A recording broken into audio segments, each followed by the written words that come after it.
શ્રી હાલાર જિલ્લા રાજપૂત સેવા દ્વારા દર વર્ષેની જેમ આ વર્ષે પણ ટુર્નામેન્ટ રાખવામાં આવેલ છે। તો આપણે જે આયોજકો છે તેના પાસે થોડી માહિતી લેશી। તો મારી ચેનલમાં બધા લોકોનું સ્વાગત કરું છું। તો આજે આપણે જાણીશું બધા સ્વયંસેવકો પાસે જે આયોજકો છે એના પાસે કે થોડી માહિતી આપણી ચેનલમાં આપશે। સૌપ્રથમ આપણું નામ જણાવશો। મારું નામ વિજયસિંહ ભગવતસિંહ જાડેજા, રાજપૂત સમાજ પ્રમુખ છું અને આ આયોજન આપણે છેલ્લા 8 વર્ષથી કરીએ છીએ। અને આપણું શ્રી હાલાર જિલ્લા રાજપૂત સેવા સમાજનું એક ધ્યેય એ છે કે યુવા સંગઠનને ભેગું કરવું માટે આ ટુર્નામેન્ટનું આયોજન કરેલું છે અને લાસ્ટ 8 વર્ષથી આ છેલ્લા આપણે આયોજન કરીએ છીએ। અને આ આયોજન કરનાર ધર્મેન્દ્રસિંહજી રાઠોડ અને સંજયસિંહભાઈ એ છે, હું એમને આપીશ કે તે ડિટેલ તમને માહિતી આપે આના માટે। તમે માહિતી આપી તે બદલ તમારો ખૂબ આભાર વિજયસિંહ। ગમે પેલા આપણું નામ જણાવશો। સંજયસિંહ ભૂપતસિંહ દેદા। હવે તમારો આમાં શું હોદ્દો છે એની થોડી માહિતી આપશો। આ આયોજન હાલાર જિલ્લા રાજપૂત સેવા સમાજના તમામ યુવાઓ અને સમાજને સંગઠિત કરવા માટે દર વર્ષે અમે આ આયોજન કરતા હોય છે। ચોથા દિવસનો છેલ્લો મેચ છે જે ફાઇનલ, જે જામનગર અને ચંગા વચ્ચે ફાઇનલ મેચ રમાઈ રહ્યો છે। ઉદ્દેશ્ય કે સમાજ ભેગો થાય, એકબીજાને ઓળખે, સમાજ સંગઠિત થાય। આ હેતુથી અમે દર વર્ષે સમાજના આગેવાનો, પ્રમુખો, ટ્રસ્ટી મંડળ, મિત્ર મંડળ અને દરેક ગામના સરપંચો અને તમામ એકબીજા સંબંધીઓથી અમે આ આયોજન કર્યા। માહિતી આપી તે બદલ તમારો ખૂબ આભાર સંજયસિંહ। પેલા આપણું નામ જણાવશો। હું ગુજરાત આયુર્વેદ યુનિવર્સિટીમાં નોકરી કરું છું અને દર વર્ષે ધનવંતરી ગ્રાઉન્ડમાં દર વખતે અલગ સમાજના ટુર્નામેન્ટ એ હું જોતો અને મેં મારા સમાજ માટે આ પાયો થાય અને મેં પણ આ કાર્ય ચાલુ કરાયું। સતત આ 9મું વર્ષ છે। 2 વર્ષથી આપણે સંજયસિંહ ચલાવી રહ્યા છે, પણ અમારો અને એમનો બેનો સાથ સરકારથી વ્યવસ્થિત ચાલે છે અને આજે 9મું વર્ષ છે। અમારી બધાની એક જ ધ્યેય છે કે ભાઈ સમાજના યુવા ગ્રુપ અને સમાજ એક થઈ અને વ્યવસ્થિત કાર્ય ચાલુ રહે એ અમે ઈચ્છીએ છીએ। અમારી જે હાલાર રાજપૂત સેવા સમાજ છે છેલ્લા 8 વર્ષો થયા જે ક્રિકેટ ટુર્નામેન્ટનું આયોજન કરે છે। અમારા નવા યુવાન તરવૈયા જેને પ્રોત્સાહન આપવા માટે આજે અમારી આખી પૂરી સમાજ એકઠી થઈને બધાને પ્રોત્સાહન આપે છે અને છેલ્લા 8 વર્ષોથી એકદમ સમાજ સાથે રહીને બહુ ઉત્તમ, જેને સારામાં સારું કાર્ય કહેવાય, જેમાં નગુનાના સરપંચ શ્રી સંજયસિંહ જમણવારથી કરી ટોટલ ખર્ચો આપે છે।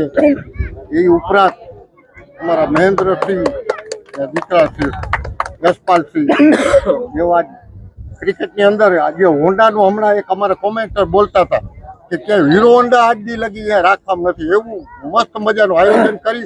એટલે આ વખતે ફાઇનલ વિનરમાં એવું કહી શકે કે હીરો હોન્ડા પણ આપવામાં આવશે। હા, હીરો હોન્ડા પણ આપવામાં આવશે। એવું એકદમ મસ્ત આયોજન છે, જે માટે અમે પૂરા સમાજનો ખૂબ આભાર માનીએ છીએ। શ્રી હાલાર જિલ્લા રાજપૂત સેવા ટ્રસ્ટ દ્વારા દર વર્ષે ટુર્નામેન્ટનું આયોજન કરવામાં આવે છે। એમાં આ વર્ષે તો ક્યાંય મેં હજી સુધી સાંભળ્યું નથી કે હીરો હોન્ડા વિનરને મળે છે, પણ આ વખતે હીરો હોન્ડા તમે જોઈ શકો છો કે જે ફાઇનલ વિજેતા ટીમને હીરો હોન્ડા આપવામાં આવશે। અને ઘણા બધા આયોજકો તો આપણે કે રાજપૂતને ગર્વ કરવા જેવી વાત એટલે તલવારને સાફા પણ આપવામાં આવે છે, પણ અહીંયા તમે જોઈ શકો છો કે આ જે ટુર્નામેન્ટ છે એમાં તમે જોઈ શકો છો તલવાર ને સાફા ને એ બધેથી સન્માનિત કરવામાં આવે છે। એટલે આપણા માટે રાજપૂત માટે આ ગર્વની વાત કહે કે હજી સુધી આવું ક્યાંય તમને જોવા નહીં મળે।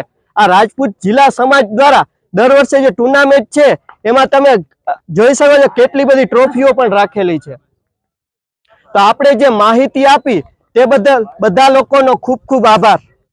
તો શ્રી હાલાર જિલ્લા રાજપૂત સેવા સમાજ દ્વારા જે ક્રિકેટ ટુર્નામેન્ટનું આયોજન 4 દિવસનું કરેલ હતું જે નાગુના ગામમાં, તો એ જે વિજેતા ટીમ છે એ રાજપૂત સમાજ માટે ગર્વની વાત કહેવાય કે આવી રીતના દર વર્ષે આયોજન કરે છે। એના માટે તો આજે મને પણ ખુશી થાય છે કે આપણી સમાજમાં આવા બધા આયોજન કરવામાં આવે છે ને એમાં વિજેતા ટીમ છે જેમનું નામ છે બગાવત। તો ખુશી મને એટલી થાય છે કે એની હું કોઈ વાત કરી નહીં શકું, પણ થોડીક માહિતી આપણે ક્રિકેટ જે વિજેતા ટીમ છે થોડીક એના પાસે આપણે માહિતી લઈએ। સમાજ દ્વારા આયોજિત 2024 નો અમે વિજેતા ટીમ છે। ટીમનું નામ બગાવત 11 છે અને ટીમના બધા પ્લેયર સારા છે અને બધાએ તનતોડ મહેનત કરી છે અને એનું પરિણામ તમારી સામે છે. ખૂબ ખૂબ આભાર. તમે આવી જ રીતના જીવનમાં પ્રગતિ કરો એવી મારી માં આશાપુરાને પ્રાર્થના છે. તો આ વિડીયોને આપણે અહીંયા પૂર્ણ કરશી. આવી જ રીતના સમાજ વધારે ને વધારે આયોજન કરતી રહીને સમાજનું નામ રોશન થાય એવી માં આશાપુરાને મારી પ્રાર્થના.